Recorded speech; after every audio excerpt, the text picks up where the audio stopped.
देखो आपण मैंने जानते आज हूँ जातीय कृषक दिवस आउ यही अवसर में कृषक मानकर किसी समस्या को नहीं आज आम भोगराई विजु जनता दल तरफ ये सांबादिक सम्मेलन डाकी मुख्य प्रसंग है भोगराई रे प्राय 80 भाग लोक चाष पर निर्भर करती किंतु बारंबार बन्या एवं अत्यधिक वर्षा जो विगत 2 वर्ष है 2024 और 2025 व्यापक चाष जमी चाष क्षतिग्रस्त होता धान चाष एक प्रकार नष्ट हो जाता प्राय 12-13टी पंचायत रे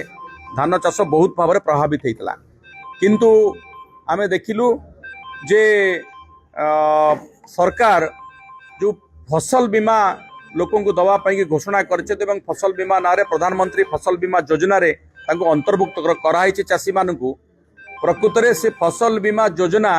गोटे चंचकतार परिणत होती भोगराईर चाषी मान फसल बीमा ना लूट करा जाउछि एवं कोटी कोटी टंका कृषक मानकर जहाँ प्राप्य ताहा वर्तमान लुटी नौचंती इंश्योरेंस कंपनी माने आउ ता सहित सरकारी अधिकारी मानकर मध्य तांकर सामिल अछंती से चंचकतारे बा से लुट रे बोले आमर संदेह होछि आमे जेतेबेले या विषय इनक्वारी कलु जना पड़ला जे विगत 24 मसिया रे आमर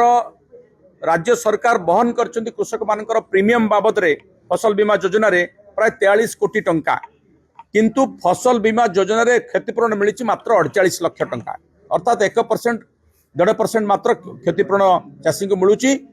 बाकी लुटी नहीं जाउछंती कंपनी माने एवं एथर जेतले आमे बुझिलु प्राय 12टी पंचायत रे आमर फसल नष्ट होइतला बन्या जोगु 6 थर बन्या आइछि एथर पूर्व थर मध 3टी बड़ बन्या होइतला 2024 रे जो बन्या होइतला प्राय 12टी पंचायत क्षतिग्रस्त होइतला किंतु रिपोर्ट में जाइतला क्रॉप कटिंग रिपोर्ट जाइतला किंतु देखागला सेतुर मात्र 3टी पंचायत को सिलेक्ट करा जाइछि एवं क्षतिपूरण ना को मात्र 19 लाख टका दिया जाइछि जो क्षतिपूरण दिया जाइछि क्रॉप कटिंग रिपोर्ट सहित तार किछि तालमेल रहू नाही तेणु एतरे व्यापक भाव में चंचकता होइछि व्यापक भाव में बाटमारणा होइछि याकु जो माने करूचंती ताकू इनक्वारी करी धरिबा पई मु कृषि विभाग प्रमुख सचिव श्री अरविंद पाढ़ी को चिठी लिखी एवं तांकर क्रॉप इंश्योरेंस डायरेक्टर को मध्य अवगत करा जाइछि जदि सरकार तुरंत यार तदंत करी दोषी मान को